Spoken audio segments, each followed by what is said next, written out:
नमस्कार दोस्तों, स्वागत है आपके अपने YouTube चैनल संस्कृत स्टडी में। दोस्तों, अगर आप हमारे चैनल पर पहली बार आए हैं तो हमारे चैनल को सब्सक्राइब करें, लाइक करें और साथ में बेल वाले आइकन को दबाना न भूलें, जिससे आपको हमारे आने वाली वीडियो की नोटिफिकेशन मिलती रहेगी। तो दोस्तों, आज हम शुरू करने वाले हैं भर्तृहरि का जीवन परिचय और उनकी महत्वपूर्ण सूक्तियाँ। तो दोस्तों, शुरू करते हैं भर्तृहरि का परिचय। तो संस्कृत गीति काव्य के इतिहास में भर्तृहरि का स्थान अत्यंत महत्वपूर्ण है, किंतु इनका जो स्थितिकाल और व्यक्तित्व भी जो है अत्यंत जो है ये विवादास्पद रहा है। इस केस में सामान्य जानकारी उनके पांडित्य से ही चलती है।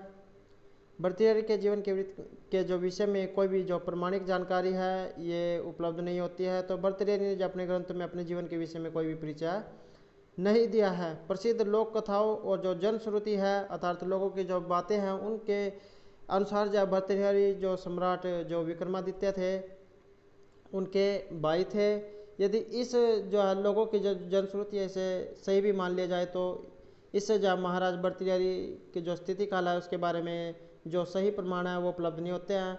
लेकिन जो कुछ विद्वान है वो कवि जो भर्तृहरि को प्रसिद्ध व्याकरण भर्तृहरि से अलग मानते हैं, जिन्होंने वाक्य पद्य की रचना की थी।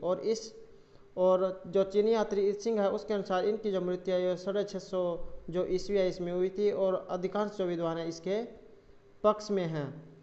तो इनका जो कविता है अर्थात इनकी जो रचनाएं हैं वो इस प्रकार हैं। भर्तृहरि ने जो है 3 जो शतक है इनकी रचना की है। इसमें फर्स्ट में है नीति शतक, सेकंड श्रृंगार शतक और थर्ड में है वैराग्य शतक। तो जो कवि भर्तृहरि है इन्होंने 3 शतकों की रचना की है, नीति शतक, श्रृंगार शतक और वैराग्य शतक। दोस्तों, ये क्वेश्चन बहुत इंपॉर्टेंट है कि भर्तृहरि ने कितने शतकों की रचना की है और इनके नाम कौन कौन से हैं, क्योंकि ये जो एग्ज़ाम हुए हैं उनमें जो ये पूछा गया है कि इनके जो है शतक कौन कौन से हैं। तो आपको ये जो अच्छे से याद करने हैं और सबको जो है नाम के अनुसार ही इनमें क्रमशः जो है नीति, श्रृंगार और वैराग्य के अनुसार जो है इनका सुंदर और सरल चित्रण हुआ है। इनका जो व्याकरण जो ग्रंथ है ये वाक्य पद्य है। कुछ लोग जो भट्टी काव्य को भी भर्तृहरि के साथ जोड़ देते हैं। तो युधिष्ठिर मीमांसा के अनुसार जो भर्तृहरि है उनकी रचनाएं इस प्रकार हैं, जैसे महाभाष्य दीपिका, भागवती मीमांसा, भविष्य वेदांत, वेदांत सूत्रवृत्ति और शिवधातु समीक्षा। तो दोस्तों, आइए अब इनके जो सूक्तियाँ हैं इनके बारे में जानें। तो फर्स्ट में है विभूषणम मौनम पंडितानाम, अर्थात जो पंडित लोग हैं उनका जो अपंडितानाम अर्थात जो मूर्ख लोग होते हैं उनका जो आभूषण है ये चुप रहना है, क्योंकि उनकी जो पंडिता है तब तक ही रहती है जब तक वे कुछ नहीं बोलते हैं। अगर कोई मूर्ख व्यक्ति अपने मुंह से कुछ भी बोल देता है तो उसकी जो पंडिता है वो समाप्त हो जाती है। जिस प्रकार कौवा जो है जब तक वो का नहीं करता है तब तक वो देखने में कोयल की तरह लगता है, लेकिन जब वो जो अपने मुंह से कोई शब्द निकालता है तब उसके जो है पता लग जाता है कि ये कौवा है या कोयल है। इस प्रकार जो है उसकी जो विशेषता है, जो अपंडित व्यक्ति जो मूर्ख व्यक्ति है उसकी विशेषता चुप रहने की है। नेक्स्ट हमारा जौहर ये मदों में व्यापकता है, न ही गणपति क्षुद्र जंतु परिग्रह फलगुताम। और नेक्स्ट हमारी विवेक भ्रष्टा नाम भवती भी नहीं पाता है सतमुख है, मूर्खस्य नाश दियो औषधम। तो दोस्तों, जो मूर्ख व्यक्ति होती है उनके लिए कोई भी दवाई काम नहीं करती है। साहित्य संगीत कला विहीन साक्षात पशु पुच्छ विषाणहीन है। साहित्य संगीत कला से जो रहित होता है व्यक्ति वो बिना पूँछ और जो सिंह इनके समान होता है।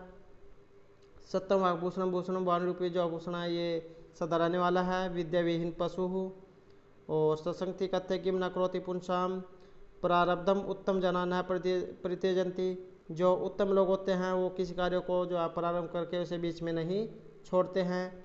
न खलु विहते स हेतु सर्वे गुण कांचनम आश्रयंती। जो सभी जो गुण हैं ये सोने में निवास करते हैं। सेवा धर्म है परम गहनो योगी नाम अपि गम्य है। वारंगना एवं निरीप नीति ही अनेक रूपः।